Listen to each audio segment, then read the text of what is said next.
After 2 months of rioting and political chaos, there are still people out there who claim this is all about the death of George Floyd. Believe it or not, there are. Some of the people who say that may actually believe it. We're giving them the benefit of the doubt. The liberal mom who lives next door to you, for example. She's probably entirely sincere when she lectures you about the scourge of police brutality. She means it. She has no idea BLM is about anything else. We're not judging, and that's not surprising. Most Americans are nice people. They're literal and ingenuous. They tend to take claims at face value because they want to believe the best. But in this case, they are wrong. None of what you are watching is about civil rights.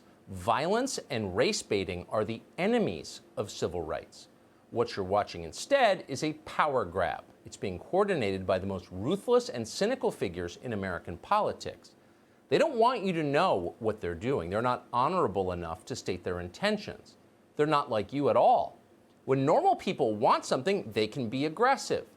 But the professional left never is. It's invariably passive-aggressive. Their first instinct is to manipulate rather than persuade. They hide their real beliefs. They say precisely the opposite of what they mean every time. They accuse you of the crimes they themselves are committing. It makes your head spin. Arguing with them is pointless, by the way. They're nihilists. They don't believe in the existence of truth or in the fixed meaning of words. They care only about power. It's painful to say this. It hurts to admit there are people in our country who are like this, but there are, and they have more power than ever. If you needed more evidence of that, Barack Obama showed up at Congressman John Lewis's funeral today. Obama claimed he was there to eulogize his own friend, but that's not true, and that's not what he did. Instead, Obama gave a divisive and deeply dishonest campaign speech in church.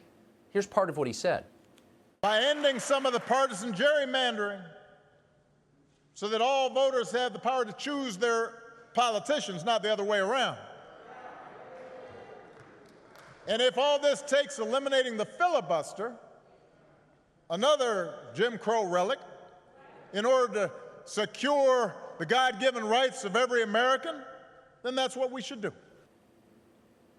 It's hard to believe that clip is real, but it is, down to the cloying fake accent, Mr. Hawaii guy. But take 3 steps back. Imagine if some greasy politician showed up at your loved one's funeral and started throwing around stupid partisan talking points about Senate procedure. Can you imagine that? You would be shocked if that happened. You'd probably walk out. Desecrating a funeral with campaign slogans? What kind of person would do that? But Democrats in the audience didn't seem offended. They didn't blink. They cheered. It all seemed normal to them. And why wouldn't it? Political power is their religion. It's not out of place in a church. It's what they worship. People who will politicize a funeral will do anything, and they're trying to. Democrats are working systematically to dismantle the core institutions of American life, beginning with the family and with faith. They're subverting the core system in our government, the justice system. They're nullifying laws, burning police stations, attacking courthouses, working to eliminate the legal equality of American citizens, the foundation of it all. They've systematically repurposed federal law enforcement agencies as political weapons. They have imprisoned their political opponents. Their leaders have called for making all of these changes permanent by packing the Supreme Court, packing the United States Senate, packing the electorate itself by importing tens of millions of new voters. Why are they doing all of this? They'll tell you it's to make the country better and more just, but the country isn't improving and it's not fairer. They're doing this for one reason: to ensure they have complete control of the United States. We're watching it happen right now, though almost no one ever admits it, and those who do come close to getting shut down. We can tell you stories.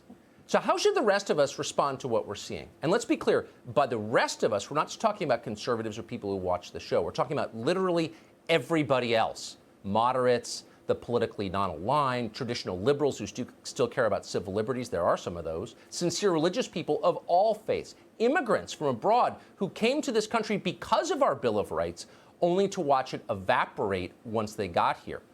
In other words, everyone who fundamentally loves this country, which is still most Americans. What do people like that do in the face of this revolution? Well, it's simple. Defend the system that we have. That's our job. The American system is flawed. No one doubts that, but it works better than any other system in history. And tearing it down will not help. In fact, it will benefit only a few, the ones pushing for it, and it will crush millions. So if you care about the United States, fight for its institutions. They have served us well. This country has survived almost 250 years through a civil war. Let's keep going.